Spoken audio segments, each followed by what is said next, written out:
오늘 주신 하나님의 말씀은 미가서 5장 2절에서 9절 말씀입니다. 미가서 5장 2절에서 9절 말씀, 구약성경 1295쪽에 있습니다. 미가서 5장 2절에서 9절입니다.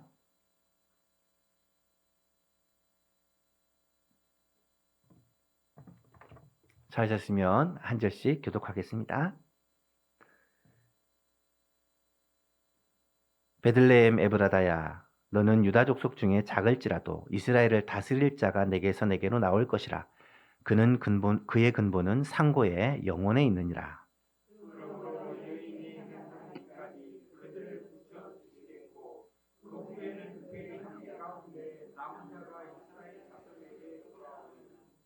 그가 여호와의 능력과 그의 하나님 여호와의 이름의 위엄을 가지고 위엄을 의지하고 서서 목축하니 그들이 거주할 것이라. 이제 그가 창대하여 땅끝까지 미치리라.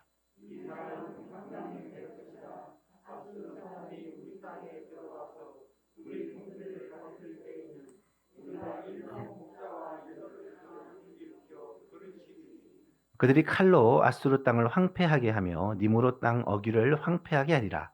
아수르 사람이 우리 땅에 들어와서 우리 지경을 밟을 때에는 그가 우리를 그에게서 건져내리라.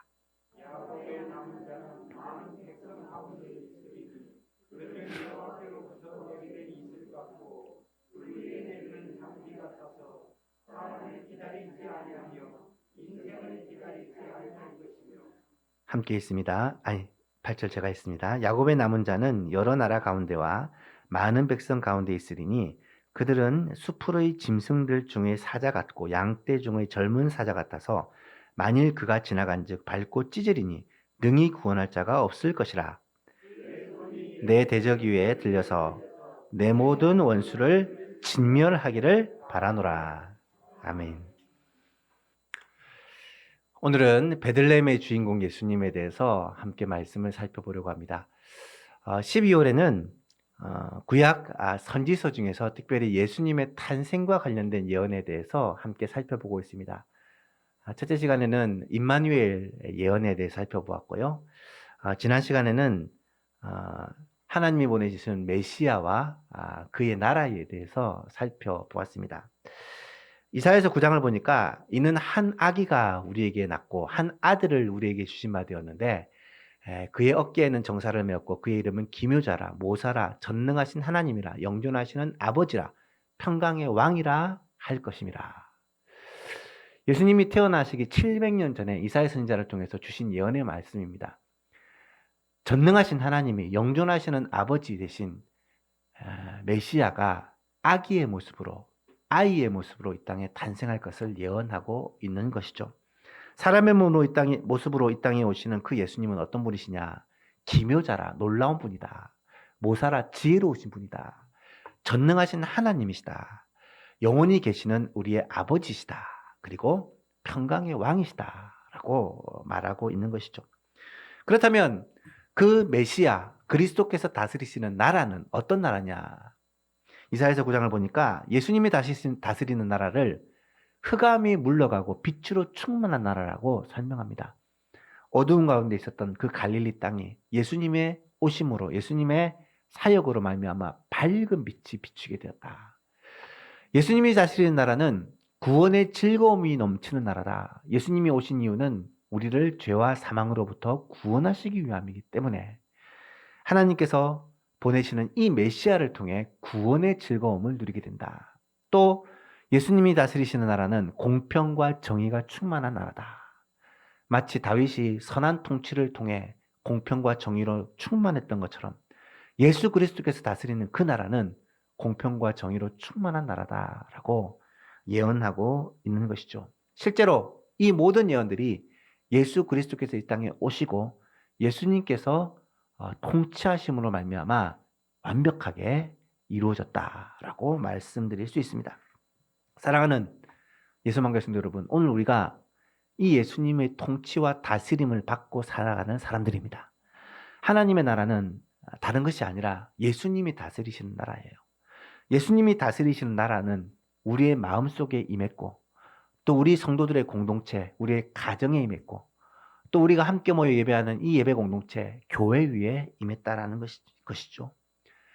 예수님이 우리와 함께 하시는 이 하나님의 통치와 다스림이야말로 우리에게 있어서는 최고의 복이라고 말할 수 있고, 따라서 예수님이 이 땅에 오신 성탄절은 우리에게 축제 중에 축제, 가장 기쁜 날이 될 수밖에 없다라는 말씀입니다. 오늘은 이 예수님 메시아가 유대 땅 베들레헴에서 탄생할 것을 예언한 미가서 5장 말씀을 통해 함께 은혜를 나누고자 합니다. 베들레헴이라는 도시는 예루살렘에서 8km 정도밖에 떨어지지 않는 가까운 곳에 있는 도시입니다.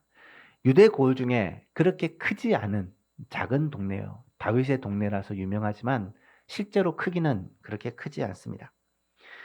이 마을이 작은 마을이긴 하지만 성경에 몇 번 등장을 합니다. 물론 다윗의 동네이기 때문에 등장을 하기도 하고, 또 그전에도 창세기 35장에 보면 야곱의 가족들이 바단 아람에서 유대 땅으로 돌아와 옮겨 다니는 가운데 이 라헬이 요셉의 동생 베냐민을 낳다가 죽게 됩니다. 이 라헬이 장사된 곳이 베들레헴 길이다라고 기록을 합니다. 그래서 라헬의 동네다라고 불리기도 하고, 또 다윗의 동네다라고 불리기도 하죠. 베들레헴은 옛날에도 작은 마을이었지만 지금도 그렇게 크지 않는 도시입니다. 인구가 한 7만 명 정도 거주하는 소도시인데요. 안타까운 것은 지금 이 베들레헴이 아랍 사람들의 자치구역으로 지정되어서 아랍 사람들이 거주하고 있고, 그 주위로 또 이 이스라엘 사람들이 높은 벽을 쌓아서 마음대로 다니지 못하는 그런 통제되는 지역입니다. 제가 가보진 않았지만 그렇게 들었습니다. 베들레헴을 들어갈 때 여러 가지 검문 검색을 받고 들어가야 되고, 들어갈 때보다도 나올 때 또 많은 그런 검색을 받는다고 합니다. 놀라운 사실은 이 베들레헴이 작은 동네이고 지금도 작은 도시이지만 온 세상이 다 이 베들레헴을 알고 있고, 또 베들레헴을 기억하고 지금도 베들레헴을 찾는 사람들이 굉장히 많습니다. 왜 그런가? 이유는 한 가지죠. 이 베들레헴이라는 도시에서 예수님이 탄생했기 때문입니다. 베들레헴은 사람이 작고 인적이 드문 조그마한 도시였지만 예수 그리스도께서 이 땅에 탄생하시는 이 일로 말미암아 온 동네가 소란하게 되었고 유명해지기 시작했다라고 말할 수 있습니다. 하늘에서는 천군 천사의 찬양 소리가 이 베들레헴 들녘에 울려 퍼졌고, 양을 치던 목자들은 천사들의 소식을 듣고 예수님께로 나와서 예수님께 경배하였고, 얼마 후에는 멀리 페르시아에서 박사들이 별을 보고 찾아와 이 베들레헴까지 와서 아기 예수님께 경배를 합니다. 그때도 베들레헴의 주인공은 예수님이셨고 지금도 베들레헴의 주인공은 예수님이십니다. 2000년이 지난 지금 베들레헴에는 베들레헴 기념교회가 있고, 안타깝게도 그 교회를 운영하는 사람들이 아랍 사람들이기 때문에 그 마을 사람들은 예수님을 믿지 않음에도 불구하고 예수님 이름을 가지고 돈을 벌고 먹고 살아간다고 합니다. 참 안타깝지만 그럼에도 불구하고 지금도 이 베들레헴은 정말로 많은 사람들이 찾는 아주 유명한 도시라고 할 수 있죠. 오늘 이 시간에는 이 베들레헴에서 메시아가 탄생할 것이라는 이 예언을 미가 선지자가 하고 있는 이 말씀들을 살펴보면서 미가가 예언하고 있는 그 메시아의 모습, 그 모습을 함께 살펴보려고 합니다. 첫 번째로는 미가 선지자는 예수님을 태어나기 전부터 계신 분이라고 소개를 하고 있습니다. 2절 말씀을 보십시오. 베들레헴 에브라다야, 너는 유다 족속 중에 작을지라도 이스라엘을 다스리는 자가, 이스라엘을 통치할 자가 너에게서 내게로 나올 것이다. 이 베들레헴에서 태어날 것이다. 그의 근본은 이스라엘을 통치할 자 메시아를 가리키는데, 그의 근본은 상고의 영혼에 있느니라. 그의 근본은 상고의 영혼에 있다라는 말이 좀 이해가 쉽지 않은 말이라서 표준세 번역을 찾아보니까 그의 기원은 아득한 옛날 태초까지 거슬러 올라간다. 이런 해석입니다.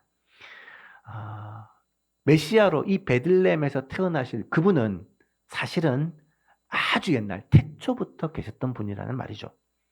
여러분, 사람은 태어나면서부터 시작됩니다. 사람은 영생합니다. 하지만 영원 전부터 존재했던 것은 아니죠. 하지만 예수님은 그렇지 않다는 것입니다.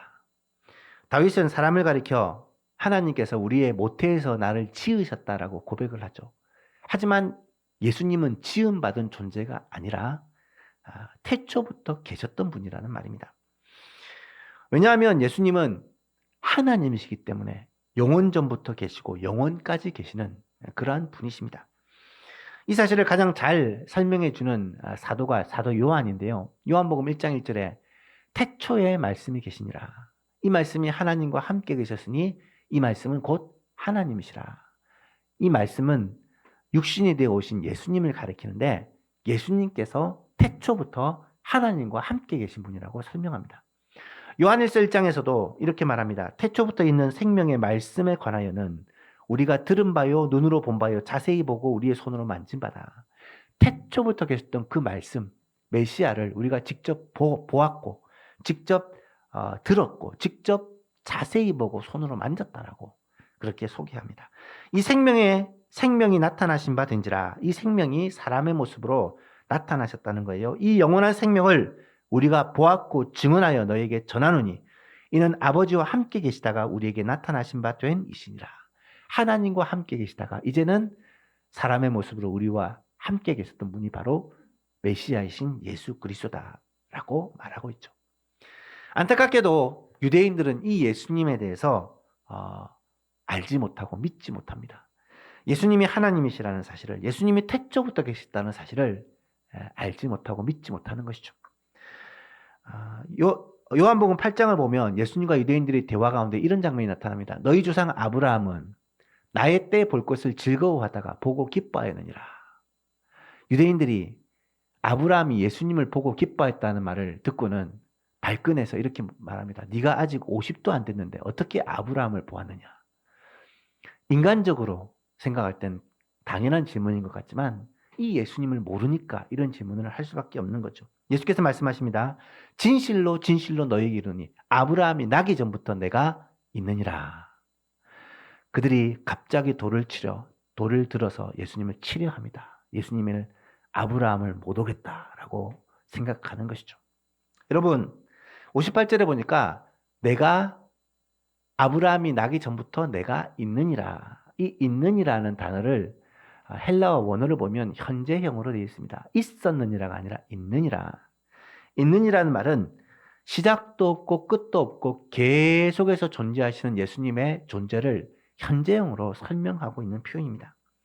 그래서 어떤 학자들은 이 예수님의 탄생을 가리켜 탄생, 태어났다라고 표현하지 않고 강생, 오셨다, 하늘로부터 오셨다라고 말하는 이유가 그 때문입니다. 예수님은 그때부터 시작된 게 아니라 태초부터 계셨고 사람의 모습으로 이 땅에 오신 분이라는 사실을 미가가 이미 예언을 하고 있는 것이죠. 두 번째로 선지자 미가는 예수님을 온 우주의 통치자가 되실 것이라고 예언하고 있습니다.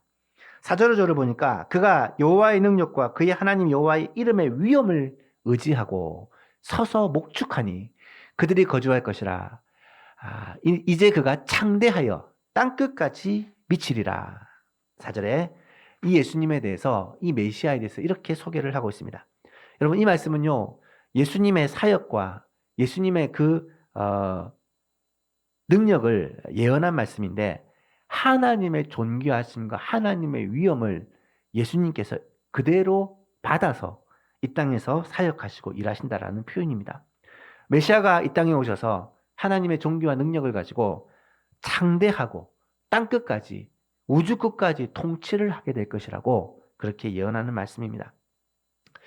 예수님은 마태복음 28장 18절에 하늘과 땅의 모든 권세를 하나님께서 내게 주셨다라고 그렇게 말씀합니다.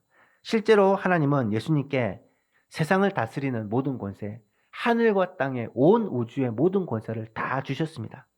그래서 요한복음 17장을 보면 예수님이 제자들을 위해서 기도하시는 기도의 내용 중에 아버지께서 아들에게 주신 모든 사람들에게 영생을 주게 하시려고 만민을 다스리는 권세를 아들에게 주셨습니다. 그 고백을 하고 있습니다. 예수님은 모든 권세를 받아 이 땅을 통치하고 다스리십니다. 예수님은 지금도 이런 권세를 가지고 자기 백성들을 보호하고 인도하고 다스리십니다. 마치 선한 목자가 양들을 치듯이 말입니다. 그래서 4절 말씀해 보니까 메시아가 목축을 한다라고 표현하고 있는 것이죠. 예수님은 요한복음 10장을 보시면 자신을 선한 목자라고 소개합니다. 나는 선한 목자라. 나는 내 양을 알고 양도 나를 아는 것이 아버지께서 나를 아시고 내가 아버지를 아는 것 같으니 나는 양을 위하여 목숨을 버리노라. 여러분, 세상의 통치자들은 양떼들을 위하여 자기 생명을 거는 사람이 없습니다. 힘과 권세를 가지고 오히려 군림을 하죠. 오늘날에도 왕은 아니지만 권력을 잡은 사람, 힘이 있는 사람, 돈을 가진 사람들은 결국 자신의 유익을 위해, 자신의 이익을 위해 사는 것을 보게 됩니다. 하지만 예수님은 철저히 섬김의 다스림을 하신다라고 말씀합니다. 마가복음 10장에 보면 예수님께서 나는 너희 중에 누구든지 으뜸이 되고자 하는 자는 모든 사람의 종이 되어야 하리라. 인자가 온 것은 섬김을 받으려 함이 아니라 도리어 섬기려 하고 자기 목숨을 많은 사람의 대속물로 주려 함이라. 예수님께서 이 땅에 철저히 섬김의 왕으로 오셨다라는 사실을 말씀하고 있는 것이죠. 사랑하는 예수만교 성도 여러분, 오늘도 주님은 우리를 섬기는 분으로 우리와 함께 계십니다. 우리를 위하여 생명을 바치신 예수님은 지금도 우리를 위하여 모든 것을 주시는 우리의 참 목자가 되어 주십니다. 찬송가 390장의 고백처럼 주 날 항상 돌보시고 날 친히 거느리시네. 이 찬양과 고백이 우리의 찬송과 고백이 될 수 있기를 주님의 이름으로 축복합니다. 세 번째로 선지자 미가가 예언하는 예수님은 예수님을 평강의 왕이 되실 것이라고 그렇게 말씀하고 있습니다. 5절 6절을 보십시오. 이 사람은 평강이 될 것이라. 아수르 사람이 우리 땅에 들어와서 우리의 궁을 밟을 때에는 우리가 7 목자와 8 군왕을 일으켜 그를 치리니 그들이 칼로 아수르 땅을 황폐하게 하며 니므롯 땅 어귀를 황폐하게 하리라. 아수르 사람이 우리 땅에 들어와서 우리 지경을 밟을 때는 그가 우리를 그에게서 건져내리라. 메시아가 이스라엘을 괴롭게 하는 적들로부터 하나님의 백성들을 건지실 것이라는 그런 예언을 하면서 평강의 왕이라고, 그는 평강이라고 말씀하고 있는 것입니다. 이 예언 말씀 그대로 예수님은 평강의 왕으로, 평강으로 이 땅에 오셨습니다. 예수님은 먼저 하나님과 사람 사이의 평화를 이루셨다라고 지난 시간에 말씀드렸죠. 하나님과 사람, 이 평화를 막는 결정적인 요인이 죄인데 이 죄의 문제를 십자가로 자신의 죽음으로 해결하심으로 말미암아 하나님과 사람 사이에 평화를 누리게 하신 것이 예수님이 오신 목적입니다. 또한 예수님은 사람과 사람 사이에도 평화를 이루게 하신 중보자가 되어주십니다. 사람과 사람 사이에 원수된 것을 예수님께서 다 무너뜨리셨습니다. 예수님이 탄생하신 그날 밤 호련히 수많은 천군과 천사들이 하나님을 찬송하기를 뭐라고 말합니까? 14절 같이 읽어볼까요? 시작. 지극히 높은 곳에서는 하나님께 영광이요 땅에서는 하나님이 기뻐하신 사람들 중에 평화로다 하시니라. 하늘에서는 영광이요 땅에서는 평화를 외치는 예수님의 탄생, 이것은 평화를 주시러 오신 분이 예수님이라는 것을 분명히 드러내고 있습니다. 오늘날에도 사람들은 평화를 간절히 원합니다. 나름대로 평안을 얻기 위한 방법들을 추구하죠. 어떤 사람들은 돈이 많으면 평안할 것이라 생각하여서 돈을 벌려고 애를 씁니다. 어떤 사람들은 자녀를 잘 양육하면 평안할 것이라 생각하기 때문에 자녀 양육에 온 힘을 쏟습니다. 어떤 사람들은 오락이나 스포츠나 드라마 같은 즐거움을 통해 평안을 찾으려고 합니다. 또 많은 사람들은 남을 돕거나 선한 일을 함으로 마음의 평안을 누리려고 합니다. 여러분, 이런 평안들도 일시적으로는 평안을 줄 수 있겠지만 결코 참 평안은 줄 수 없고 영원한 평안은 줄 수 없습니다. 평안을 주시는 분은 요한복음 14장 27절 금요기도에도 살펴보았지만 예수님이십니다. 평안을 너희에게 끼치노니 곧 나의 평안을, 예수님의 평안을 우리에게 주노라. 내가 너희에게 주는 것은 세상이 주는 것과 같지 아니하니라. 너희는 마음에 근심하지도 말고 두려워하지도 말라. 이 평안을 주시는 분은 예수님이십니다. 여러분, 어느 민족보다도 이 평안을 참 간구하고 간절히 바라는 사람들이 있었습니다. 이스라엘 사람들입니다. 이스라엘 사람들은 지금도 만날 때마다 인사하는 게 뭐예요? 샬롬입니다. 샬롬이란 말은 평강이라는 말입니다. 평안하기를 빕니다. 라는 그러한 인사입니다. 이스라엘이 그렇게 샬롬을 외치는 이유 중에 하나는 그 역사가 늘 침략과 생존을 위한 싸움의 연속이었기 때문입니다. 우리 민족과 비슷하게 이스라엘도 수많은 침략을 당하고 고생을 했습니다. 다윗과 같은 성군이 다스릴 때는 평화를 누리다가도 하나님을 불순종하고 우상을 섬기는 왕이 다스릴 때는 굉장히 많은 어려움을 겪습니다. 수많은 나라들, 블레셋이라든지 아람이라든지 아수르, 바벨론 여러 나라들의 침략을 받고 나라를 빼앗기기도 했습니다. 또 페르시아에 의해서, 헬라에 의해서, 로마에 의해서 계속적으로 지배를 당하는 피지배국이 되었습니다. 결국은 완전히 나라를 빼앗기고 전 세계에 흩어져서 유랑민족으로 1900년 이상을 그렇게 살았습니다. 그럼에도 불구하고 1948년 결국 이스라엘은 정치적으로 독립을 하기에 이릅니다. 정치적으로 독립을 하였지만 이스라엘 땅에는 이미 팔레스타인 사람들이 살고 있었고 그들과도 계속해서 분쟁들이 지금까지 이어지고 있습니다. 이스라엘 팔레스타인 전쟁이 지금도 진행 중에 있다는 것을 아실 것입니다. 그래서 그들은 서로 만날 때마다 샬롬 샬롬 하는 것입니다. 평안하기를 빕니다. 평안하기를 빕니다. 근데 여러분, 평안을 열심히 빈다고 해서 평안이 찾아올까요? 그렇지 않습니다. 아무리 평안을 빌어도 결국 예수 그리스도가 주시는 평안을 소유하지 않으면 참된 평안이 있을 수 없어요. 이스라엘이 참된 평안을 누리기 위해서는 방법은 하나밖에 없습니다.